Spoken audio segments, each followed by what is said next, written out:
Support and resistance. Support and resistance are areas on a stock chart where price can fail to advance or decline further, causing it to reverse almost immediately or stall and consolidate for a period of time before reversing or continuing to advance. Support is like an area on the chart where people buy, and resistance is an area on the chart where people sell. The most important thing you can think of when trying to remember the difference between support and resistance is that support is like a floor and resistance is like a ceiling. When a stock's price hits support, it is often bought or supported by people who think it's cheap. Sellers that shorted the stock will also use support levels to exit positions, which will add to buying pressure. When a stock's price hits resistance, it is often sold off as previous buyers are taking profits and short sellers think it is too expensive and will bet on it going back down and will in turn use this area to short the stock. Support and resistance can be identified when the price of a stock makes a pivot and reverses. This pivot in price shows that buyers or sellers are present and are waiting to buy or sell the stock at those prices. They can also be identified by areas on a stock chart where price fails to break lower or higher multiple times. The more times a support or resistance level is tested without price breaking through, the more valid that level becomes. When support is broken, it becomes resistance and vice versa. When resistance is broken, that level now should become support. Support and resistance are not exact numbers, although occasionally they can be. They are more often areas or zones. So right here we'll take a look at a stock chart and we can see what I mean. So right here, this is the price of the stock chart, right? These bars represent the price, these candlesticks. Price is moving higher, right? So it's moving higher and moving higher. And now you see like this tail right here on this bar, this upper wick. You can see when this upper wick happens, that represents that the price moved higher and then was quickly sold. And then right here, more, right? And then that price starts to decline. When you approach that same level again, it kind of pushes through, but again, it gets sold off another time. You can see another wick right here, this upper wick, and then the red candle, and you start to decline. So when price comes back to this level, again, around the same area, right? The same area, this whole area, that's where the selling happens again. And then when it comes back up to that same area as before, right? This whole zone, now you have sellers in this entire area, right? You have a red candle and a wick, red candle and a wick, and now you have another wick. When the price comes up to that area, it gets sold again. Okay? And on the opposite side, you can see that every single time the price came back down to this level, right here, and then it came back down to this same level right here. Then it came back down to this same level. It quickly broke through right here, but again, this is a wick, right? So it's a spike, it's a hammer. So it was quick. It was a quick move. So buyers immediately bought that up. But all of these are in the same area. And then again, right here, same area is here, same area is here. 1, 2, 3, 4 times. Price comes back down to this area and gets bought, right? So this is representing support because as price comes lower, people are supporting it. They're supporting it from falling lower, right? Comes back down here, they support it, they buy it up. Comes back down here, they support it. Comes back down, support, right? And every time this level can't get broken, then this lets us know that this is a valid support level and that there are buyers here present, right? So there are buyers every time this comes down. So if this comes down again, likely it's going to bounce. Now on the opposite side, you can see we have resistance right here, here, and here, right? This is a zone. And each time that this same level gets tested, it's becoming more susceptible to getting broken, is what we call it, right?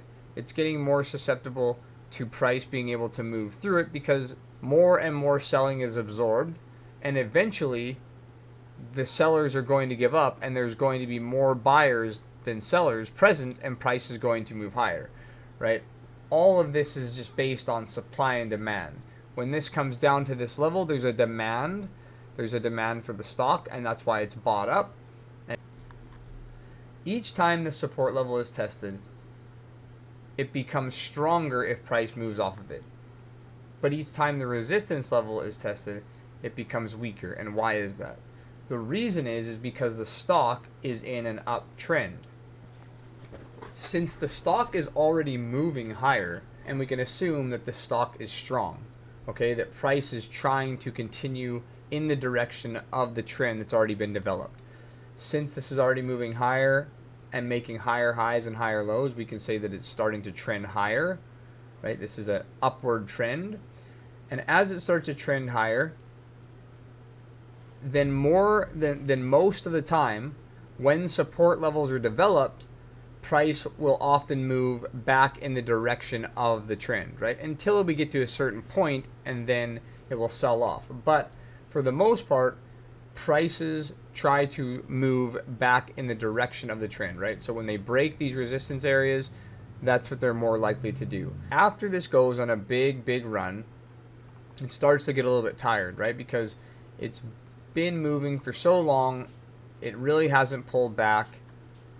Not many people have taken profits in this. At some point, the sellers are going to overwhelm the buyers because all these people are making so much money that at some point they're going to sell some of their shares. So imagine if you bought this down here and you're already up maybe $30, $40 a share, you have a lot of money in your pocket, you're going to start selling somewhere.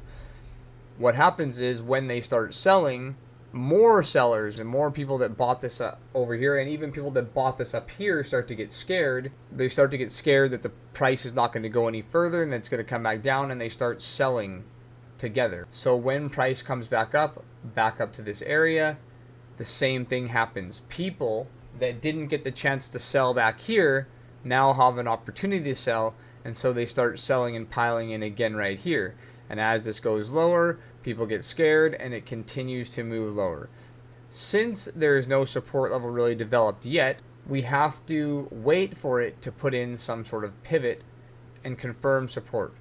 So we wait for the price to bounce, and right here it pushes all the way back up higher to this same area where the price was 2 different times before it declined. When the price bounces back up to this level, we can assume that this is the next area that buyers are going to step in because this is where they were previously. The price comes back down, it sells off right where it's supposed to, right at the same spot it did last time, right here.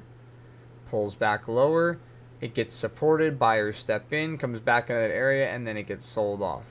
Now, this time, this wasn't supported right here. But when it came back down to this level, where did it get supported? The exact same level it had before. And remember, we talked about this. The more times the support level is tested, the more valid it becomes. Well, this had only been tested 2 times. Price broke through, and it went back and bounced off of the more valid level. It went back to the level that had already been established, right? This previous level, 1, 2, 3, 4, and then pulled right back down to that area, and that's where you got the good bounce at the more significant support level. And then when it bounced, it went all the way back higher and broke right through this resistance zone. So support and resistance is not always flat, but can appear in the form of an incline or decline. First, we're going to take a look at declining resistance, then we'll take a look at inclining resistance. Okay, so you can see right here, this isn't much of a support level, but back here, this chart had probably previously shown support. So you can see right here, the support level, and it bounced. So when price bounces right here, it inclines for quite some ways, right? And when something starts moving this high, this fast, eventually it's going to pull back at some point and come lower. So you can see right here, this candle, this is like almost like an inverted hammer. It's close to a hammer, but it has a little bit more of a spike right here. But this indicates that price tried to push higher right here after a nice little consolidation, and when it did, it ended up getting rejected and sold off. Now, that indicates that there are sellers up here in this area. All right, so we don't know for sure if price is going to pull back at this point yet, like it did here when we're watching this form, but this is a strong indication that there are sellers there. So we have to be very weary about trying to go enter a long position right here, right? This looked like it was supposed to go higher, and now there's sellers. What we do is we see that after this candle, price starts to decline, and then when it pushes back up into this area, it declines again on another tail and this strong body, right? You can see how this engulfs this entire candle and then closes lower and it also has this wick. So when this happens and it starts to decline, now we can start to kind of draw a line, right? Just like we have right here. And so we can try to predict the next point where we think that the price may decline, okay? Just based off of these two formations. We have saw that price failed to go higher right here, and then it approached the same area and it failed. So we start to draw our line. Now, price is still declining, and eventually it comes back down here to this level, right? So as we talked about before, support and resistance is kind of like a zone. We can see that buyers stepped in this whole area, right? This area, this green candle takes up this whole area. So there are buyers present in this entire area, right? Just a zone. It's a zone of support. That's how most support and resistance areas are. They're not an exact number most of the time, although sometimes they do come down to the exact number. It's rare that they act as an exact number. It's more of like an area where buyers are present. So we keep that in mind. We watch price approach this area, and when it gets into that zone, it pushes higher, right? Buyers buy this up, and a lot of strong buying pressure too, because this candle is huge compared to any of these candles, and most likely there was higher volume right here. So this pushes higher, comes up, doesn't quite make that area, continues lower. So now we have to kind of respect this area since price bounced. It tries to hold that area again right here where the support is. Right, you can see that it kind of tries to hold that same area right here off this candle, comes back down, gets bought up again. It kind of consolidates here in a range for a couple days. Price kind of makes like a little bit of a range, tightens up, and then moves back up to the top of this area. Okay, so if we had our line drawn, like right here against these tops, we start to watch the price incline, and as it starts to hit that area, look what happens. It puts in another tail, right? So you've got a tail up here. You've got this other tail and a red candle, and then you've got another tail and a red candle. And then the next day, look what happens. You get the big drop. Okay, so you're seeing resistance here, right? We know price is downtrending now, right? Because it's in this decline, right? So it's trying to move higher, and every time it tries to move higher, it gets thwarted. And then now, so we get back to that area, and then what happens?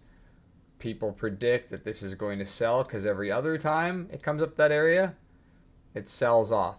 So right there, it even gives us a confirmation type candle, right? Because you have this hammer, which is at a high location, right? After an incline. And it's also coincides where this declining resistance is located. All right, so price continues to break down.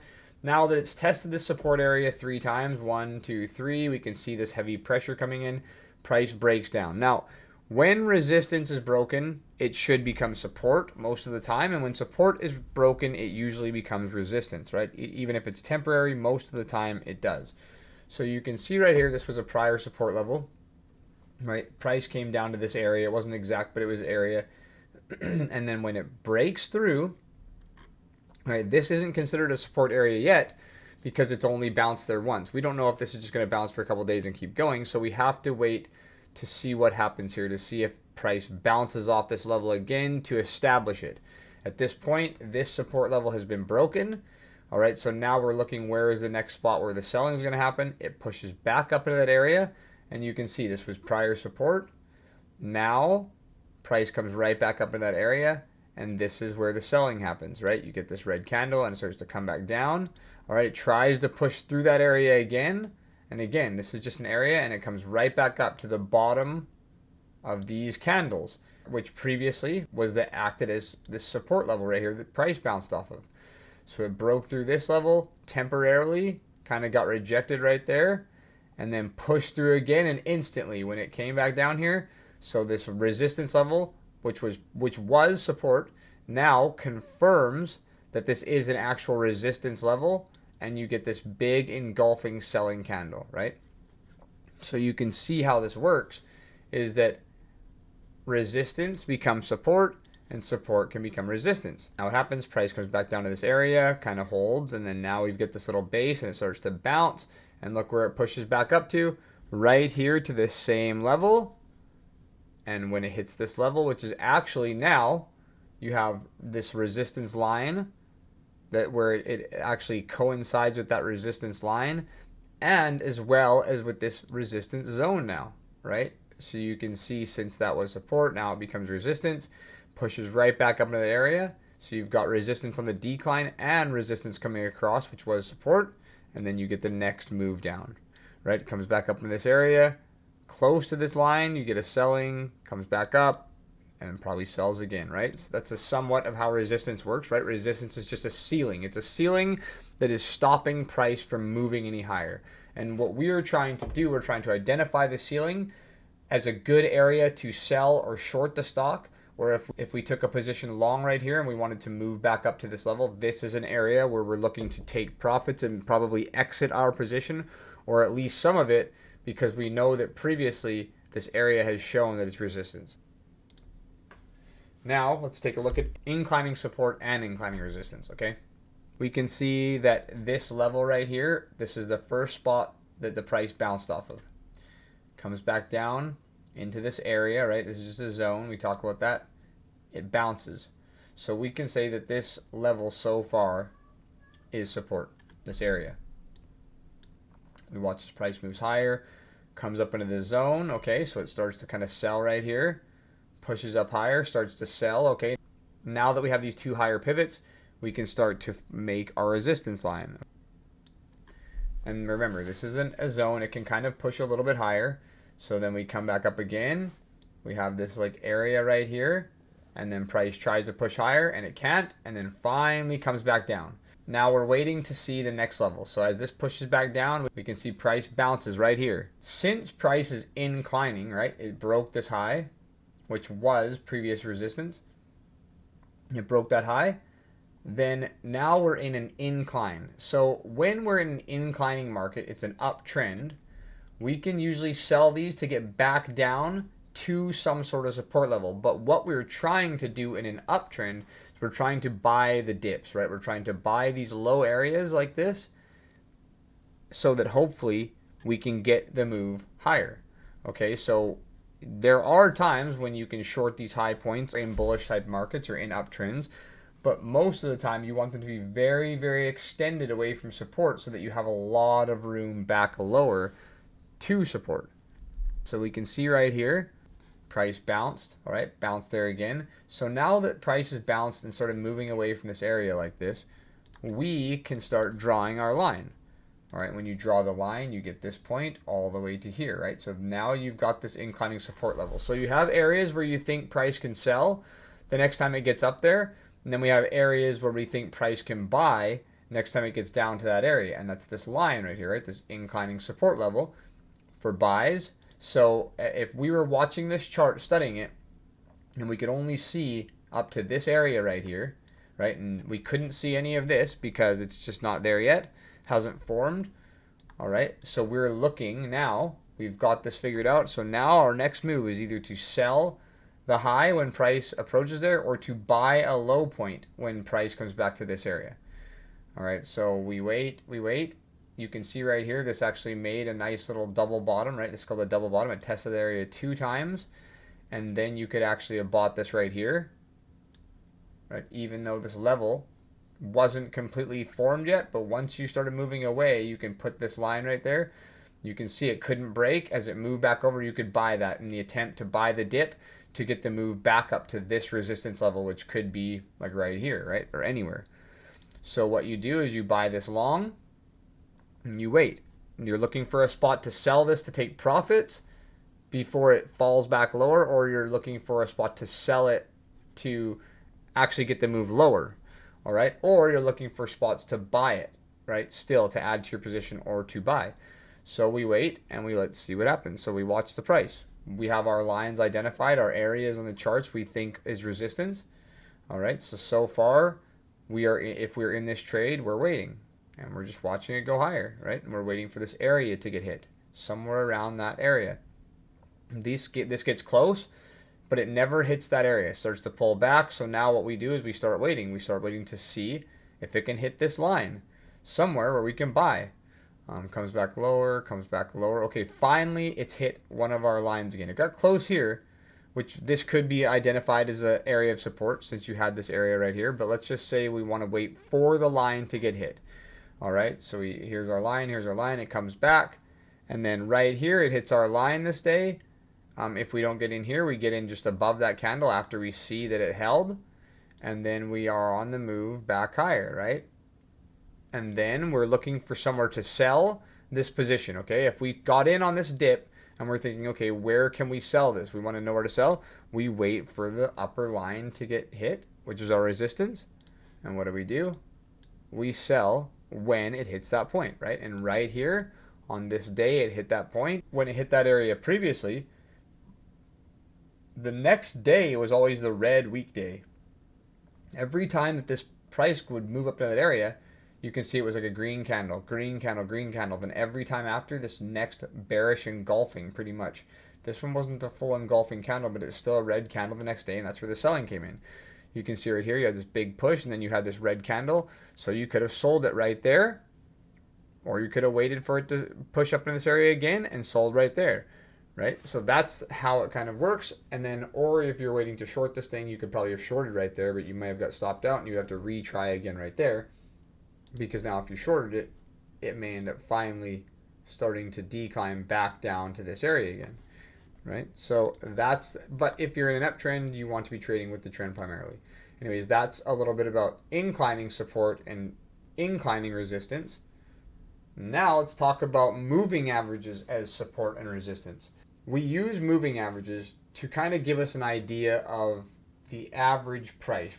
It gives us an idea of the average price over a specified amount of time, right? So you can see right here, this is the 50 simple moving average. Okay, so this purple line would represent close to an average price over the past 50 days, right? If we see that the price is way up here and our 50-day moving average is right here, we can say that this is quite a bit higher than what the average price is over the past 50 days.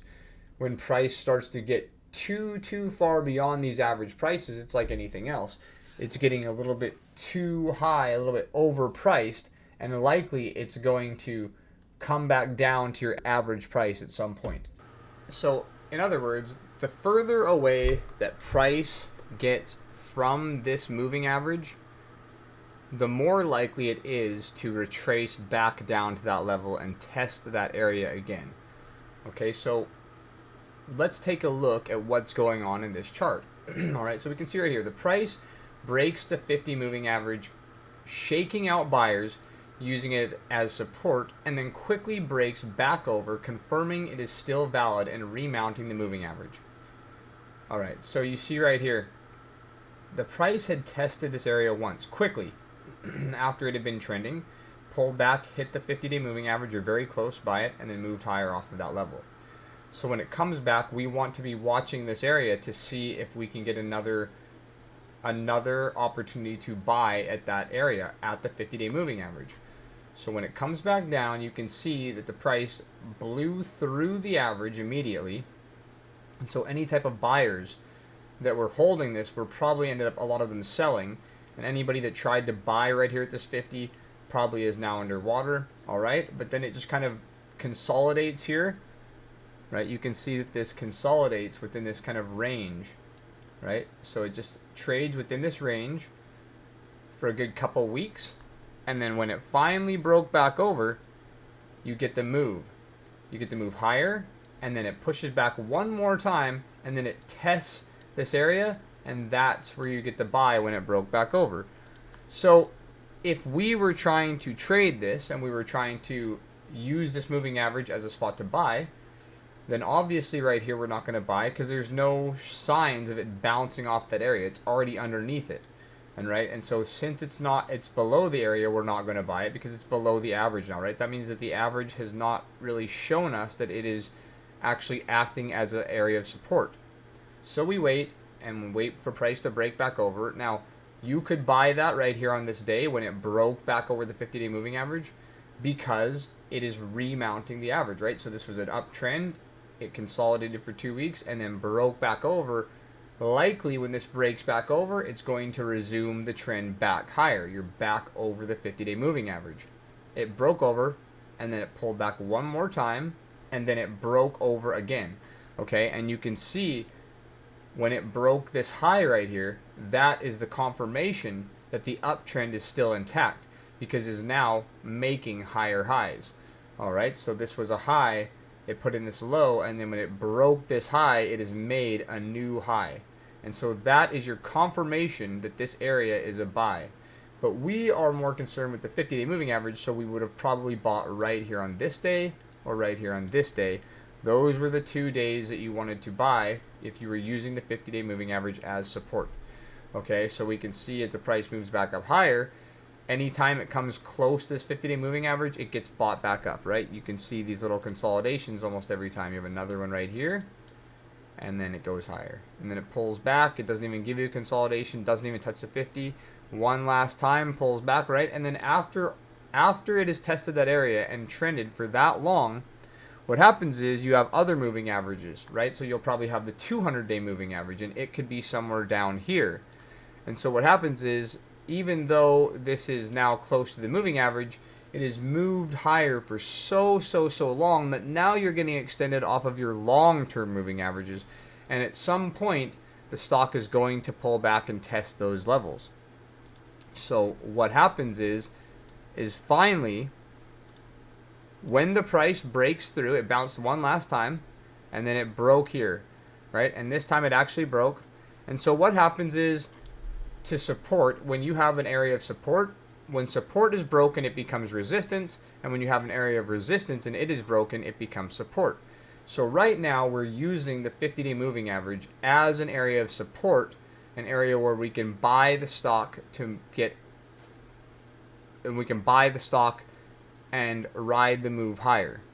All right, so when the support is broken, now it should become resistance, right? And so we see the stock plummet lower, and then when it pulls back to the 50-day moving average, where this was a spot to buy before, now it becomes a spot to sell, because now the stock is underneath the trend and trending lower. You can see right here, it made the first low, then it made your lower low, right? This low is lower than this low, and then it made another lower low. And each high it makes is lower than the previous high. This high is lower than this high. So now we are downtrending, and when the stock finally pushes up into that area, that's when this previous line, this previous moving average, that's when this previous moving average that was acting like support now will become resistance. And then the sellers step in right at that area, and you get the decline lower. Right? So that's a basic overview of how we're trying to use moving averages as support or resistance, and we use them as areas on the support that we could potentially buy, right? But we want to see them react, and not all the time will it look the same. That's a basic idea of how they work. All right, so now we're going to take a look at an example using the 9 EMA, which is the 9 exponential moving average. We use the 9 exponential moving average as our short-term trend, right? Often when a trend first develops and starts moving, the 9 EMA can act as a spot for a good risk to reward if you can catch it, because it can have drastic moves off that price in short amounts of time. Like any other moving average, when it breaks, we are looking for it to pull back to the longer term moving averages. A lot of times, a short-term trend doesn't last too long because it can get very extended away from major moving averages pretty fast and needs to pull back. Usually, you're using these shorter-term trends to try to catch the beginning of the trends is usually what you're using, right, for an entry point. Okay, so let's take a look at how the price reacted here, and we'll break down how we would have used this moving average to trade. We can see right here, the price has already been trending, right? This is your moving average, this black line, and when the price comes back down to that area, buyers buy it, and it moves higher, right? It comes back to this area, they buy it, it moves higher, it comes back here, they buy it, and it moves higher. So anytime it moves off that area, when it pulls back to that area, we're looking at that area as a potential buy spot, right? So it pulls back here, we're waiting. When it pulls back, we buy it here. We get this big move, comes back here. We're looking to buy it to get it the move higher, right? But eventually, just like the other moving averages, when this gets too far away, and we call this being extended, when something gets very far away from moving averages in a short amount of time, we call that being extended, right? It's getting a little bit extended and it needs to pull back or consolidate, right? So if something's getting too extended, we can say if something keeps moving up higher and higher and higher, at some point it's going to either need to pull back, right, to your moving averages before it moves higher. So you can imagine if your 50-day moving average or something was right here, and you can see as price gets far away, it's going to need to pull back, right, to that average. Starts getting very extended. That's what we call this, right? You can see the distance right here, how big that big open void is between the price up here and this moving average, right? So the further this gets away, it's going to end up pulling back. Now, since these are since the 9 EMA is a short-term moving average, it's going to move faster than your longer-term moving averages, like your 50-day and your 20-day, right? Because their 20-day moving average, this is only based off of 9 candles. The 20-day moving average is based off of 20 candles, and the 50 is based off of 50. This time when the price pulled back, since it had been moving so high, so fast, that your other moving averages, like we just talked about, your 50-day and stuff, they're probably still down here, right? And so what's going to have to happen is this price is going to need to pull back to that area at some point. So at some point, this is going to break. It's already tested it multiple times, and finally, when you get that distance, that's when you get the break. So this time when it pulled back, it failed. Right here, there was no green type of candle. There was no strength. It just kind of broke right through. All right, so now we talked about this before. When support is broken, it becomes resistance, right? So this was support before because the price was being supported right here, here, here, here, here, here, right? So this was support. Now when it gets broken, it should act as resistance.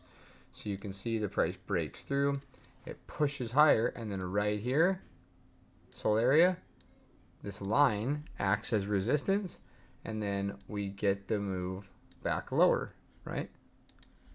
So we would have been watching this at the time, and what we would have done is we would have waited for the stock to push back up to that area now that it's underneath the average, and as it starts to roll over, we can short this and get the move back lower, okay?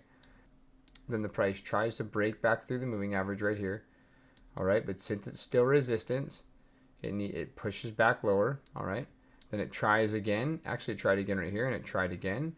And then finally, it forms a W pattern, okay? So what I mean by W pattern, a W is like a reversal pattern, right? It's an easy way to identify like a double bottom or like a W. So you can see right here, it pushes lower. It makes a high pivot. Then it makes a low right here. So this low right here is the low, the last low, the previous low. Now, if this can put in a low up here, this is a higher low, right? So this low is down here, and this low point is higher than this one, right? You can see that it's higher than this one. So when the stock makes the higher low, buyers are willing to buy this at a higher price. And then the next thing that happens is it breaks this high point. An uptrending stock is a stock making higher highs and higher lows. Okay, so you can see this high, here's your higher high, here's a low, and here's a higher low. Your low pivots are higher on the chart than your previous low pivots, and your high points are higher than your previous high pivots. Okay, and then when you're in a downtrend, it's the exact opposite. You're making a series of lower lows and lower highs, right? So you can see right here, this low is your first low, this is your second low, and it's lower than this previous low. When the stock makes a high, it fails to break above the previous high, and then when it makes another high, it fails to break above this previous high. So now it is in a downtrend. Okay, so when a stock starts breaking higher pivots, like right here, see, so it made a low, then it made a high, then it made a higher low, and then now if it breaks this pivot, the stock is forming a higher high. It's breaking above this high, right? So right here is your second confirmation or right here, is your confirmation that this stock now is back above the moving average and it's back above the trend, because now the trend has reversed. It's now making higher highs and higher lows. All right, so you can see how the trend reversed there. So now that the trend is reversed and it's back above this average, we want to see if this moving average is going to act as some sort of support again. So what we're looking for is the price to pull back and show us that this moving average is support. So the first thing we do is we observe the price and we see what happens when it comes back to this moving average. So right here, if you observe this area, the first pullback where the price pulled back after it broke over this area, after it broke this previous high, pulls back that area, and look, it doesn't ever break through the average. It just consolidates and just stays there trading on that average. Then it breaks and starts moving higher right here. So what we're going to do is we're going to look at this area again, and if the price comes back down lower again, we're going to try to buy it on that moving average to see if we can ride this trend back higher. So now that the price has confirmed the trend, we'll wait for the next pullback. That pulls back to this area, holds. This is a bullish engulfing candle. This engulfed this previous candle, so this is actually a sign of a reversal too. And this is like a nice little downward thrust. And then it pushes back over this EMA, right? Back over your moving average right here. So we could have actually bought this on this day or on this day, right? And then what happens is we put our stop loss. We put our stop loss underneath the trend, right? Underneath these lows, because if the price breaks back down, we're back under the trend, okay? And we're trending back lower. And then we just wait and we see if we can get this trend to start holding up. And you can see right here, after we entered over the high right here, if we entered right here, put our stop right here, price consolidates, and every single time it starts pulling back that 9 EMA, you get the move, right? And so that, if we could have potentially ridden that high, if we could have ridden that trend all the way up, we could have potentially got a huge move. And even if we would have taken a couple losses beforehand, finally when we caught that trend, we got such a big move that we made back everything we did when we lost. All right, so let's take a look at another example using moving averages, support and resistance.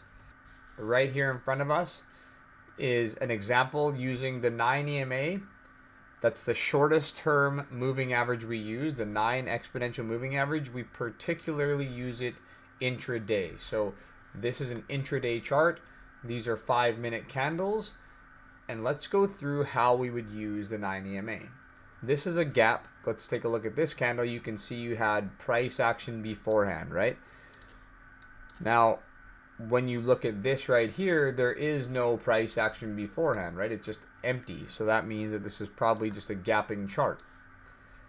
Now, when a stock's gapping, there really is no support and resistance developed yet, except for on the daily chart and the pre-market chart. So what we want to do is, a lot of times this 9 EMA on an intraday chart will act as a trend, because the stock is gapping up. It already has momentum, and if we're trading a gapping chart with a good daily chart, then what this is going to do is it's going to try to resume price action in the direction of the primary trend. So what we're trying to do is we're trying to figure out areas to buy this so we can get the move higher, or short it to get the move lower. So we wait for the stock to open up and we wait for levels to start forming, right? We don't just jump in and trade. We want to wait and see if there's any type of reaction. We want to see if this 9 EMA is going to give us an opportunity. So you can see right here, the price of the stock was just pulling back kind of right here, just coming lower until the 9 EMA caught up. When the 9 EMA got close, it started moving higher. All right, it didn't touch the 9 EMA yet, but it got pretty close, so we can assume that it's probably trying to start the move higher, but we want to confirm before we just go ahead and enter into this thing, right? So we can see right here, it pushes, kind of bounces off that 9 EMA. All right, it makes this little top right here, and then it pulls back. And now that this top is pulled back, we can identify that as resistance, because price has failed to move higher off of that area, right? So you can see right here, price pushed higher and then it failed. It had to come lower. It pushed lower back in these moving averages. So automatically we mark this as resistance. This is so far our first really resistance point since the session has been opened. So we're looking at this 9 EMA to see if the price is going to hold and trend. So you can see right here, it pulls back 1, 2, 3 strong candles. It tries to break through, but then it holds this area and starts moving higher. So if you're trying to use the 9 EMA as a trend and you're trying to catch this stock in anticipation that this is going to ride this trend higher, you wait for this to form and then you enter right here. And then you got this move higher on that trend, okay? So let's just say that we weren't 100% sure if that was going to hold, and we want to really make sure this 9 EMA is going to act as the trend. So we wait. We watch the price bounces off that 9 EMA, comes back into our resistance, and then it fades again, just like we thought, right? Now we've got 2 taps of this resistance level, right? If we start getting more and this price starts kind of consolidating, that's usually an indication that the stock is going to move higher. So right here is our line, right? This black line, right? This is the line we're following right here. And then right here, price pushes lower. But then right here, it puts in a bullish engulfing candle, right? This engulfs the previous candle. That is a sign of a reversal. It's a sign of strength. So sellers push this lower, and then buyers instantly bought that up right off of the level that we were looking at, right? The 9 EMA, right here. So what we do is we wait for this to form, and then we can enter again right over this high for the resumption of the trend higher, okay? Now, like anything, when a stock starts to move higher for too long, like we talked about before, there's other moving averages down here, like the 20 EMA, right? It may be down here somewhere, a little bit lower, right? And also the VWAP could be somewhere right here, right? So the VWAP could be trending somewhere right here, the volume weighted average price. And so what happens is when these stock when this stock starts to get too far away, right? It's just trending on the short-term average. Eventually, it's going to break the average, and it's going to pull back to another level. Okay, so you can see right here, this is resistance. All right, so when a stock breaks resistance, that resistance level should usually act as support. And when support is broken, often it becomes resistance. We've talked about this in the past videos, right? So right here, this was resistance. We started marking this as resistance whenever the price broke, before the price broke over there, because it failed at this area, right? Then it failed at that same area. So we know that's partial resistance, right? It's like short-term resistance. So when the price breaks back over, we are looking for a spot. If it pulls back, we're looking for a potential buy area again.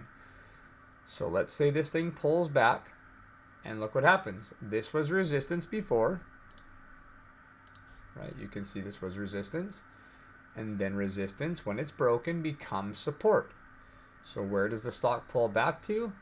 It pulls right back to that prior resistance level, right? Which becomes support right here. And as soon as it pulled back to that area, we start to get this move higher again, right? Breaks back over the 9 EMA, right? And then finally starts resuming trend. Okay. And then you can see right here, this was support, right? The trend was support. When it breaks, now the trend acts as resistance. All right, and it's short-term resistance, pushes back into support, then you get the bounce back off the support. So that's just how trends move, right? So what we are trying to do is we're trying to capture the best moves in the direction of the trend, or if it's very, very, very extended and oversold, we can actually look to short these to get the move, the pullback, or oftentimes the deeper pullback, right? When the trend is broken. So that's how we're trying to trade trends. Primarily, I want to be trying to trade in the direction of the trend, right? There's a saying, the trend is your friend. So what I'm doing when this is happening, I'm using these areas to kind of give me an indication if the trend is over, right? Do I exit my trade here or do I hold? All right, so I wait right here. And if this was me trying to long the trend, if this was me trying to go long, what I would do is I would just avoid the short and I would just wait. And I would wait for this resistance level to now get broken, right? And you can see it tried to break there, it couldn't, tried to break here, it couldn't, then finally hit support. You get the bounce, and now right here you get back over your moving averages, back over the pullback, right? Back over this resistance, and then you get the resumption of the trend higher. All right, so when I'm intraday trading, there's a few different options, right? We can go long and short. We can have a short bias and just look for short opportunities like when the trends break, or we can try to trade with the trend and capture these areas where the price pulls back to the moving average, right? Right here, right here. All along here it kept pulling back, and then right here it broke back over, right? So we're trying to, so there's a few potential spots you could have gone long here. Here, here. You could have even gone long here if you didn't want the confirmation. Me personally, I like to wait and see confirmation. So if you're entering on the trends, you have at least one potential area here. You have another one here. Even right here, after it kind of pulled back and held, you still have another area. But as it starts getting higher and higher, you don't want to be entering this high, especially if you see your moving averages or your VWAP down here. All right, when this thing starts going too far, then what's going to happen is we're going to need to let it retrace back to a moving average. And then once it hits that moving average or the VWAP, whatever it pulls back to, and starts to resume that trend, right, that's when we enter long for the resumption of the trend. That's how I would be trading this intraday. Although support is ideally the best place to buy a stock and resistance is the best place to sell, there are times when the opposite is true. Stop losses are placed below support and above resistance. When price finally breaks these levels, a magnitude of orders are released into the market as buyers or sellers finally give up on that area of price being used as support or resistance. This release of orders, as well as new buyers or sellers entering positions, can be responsible for fast and large increases in price. This is called a breakout when resistance is broken, and a breakdown when support is broken. A breakout occurs when a resistance level that has been tested multiple times is finally broken, and a breakdown happens when a support level that has been tested multiple times finally gives way. So stocks get their strength from consolidations and bases. Okay, a consolidation is just a spot where the stock trades within a range for a certain amount of time, right? So we can say that if a stock makes a move higher, right? We can say if a stock makes a move higher like this, and then puts in a range like this, this is the stock consolidating. Consolidating, trading within a range, right? A range because, so let's say the lows are $30 and the high is $50. So whenever the price of that stock gets trapped in between that 50 and that 30 range and trades within that area, we can say that the stock is consolidating or it's range bound, right? It's making a range, it's forming a range. Most of the time, when the stock breaks out of this range, it will continue in the direction of the trend. So right now, the trend is up. It consolidates or puts in a range, and then often when it breaks, you'll get the next move in the direction of the trend, right? Up. So that is why consolidations and bases are important. They're also important because most of the time, when you can catch a stock after a consolidation or a range, you can get quick increases in price. All right, so let's take a look at this example. Price tested $20 area multiple times, right here, right here, right here, but could not move higher, confirming $20 as resistance, right? So anytime we see a stock stop at that number and it cannot go higher, we can say that this is resistance. So you can see that price tested it here, tested the same area, moved back lower, and then back up in that same area again 3 times. So it's showing that the stock is trying to move higher, but every time it moves up into this area, there's sellers, right? So for almost a year, the price of the stock was stuck in a range, fluctuating between $10 and $20. When the stock finally broke out, it gapped up pre-market over the $20 area and made a massive run higher. It moved 4 times the average true range on the breakout day alone. So right here on this day, you can see how big this candle is, right? These are like average candles, right? Average candles, this is pretty big, but they're still not very big at all. Even the big candles, like this one, are still not very big compared to the day it broke out, right? So what we are trying to do a lot of times is identify areas like this on a chart so that we can catch the breakout for a quick move, right? If we can get in down here or get in right here when it breaks, we have the opportunity to get in a low price before it moves farther away from that area. A lot of times when you have this type of action, you have a stock that's forming a range or a consolidation, then the move higher is extreme. And often it doesn't retrace, it doesn't come back. So we will cover more on support and resistance and breakouts in the future, but that is a good overview of resistance, support, moving averages, and using moving averages as support and resistance and areas to buy and sell the stock.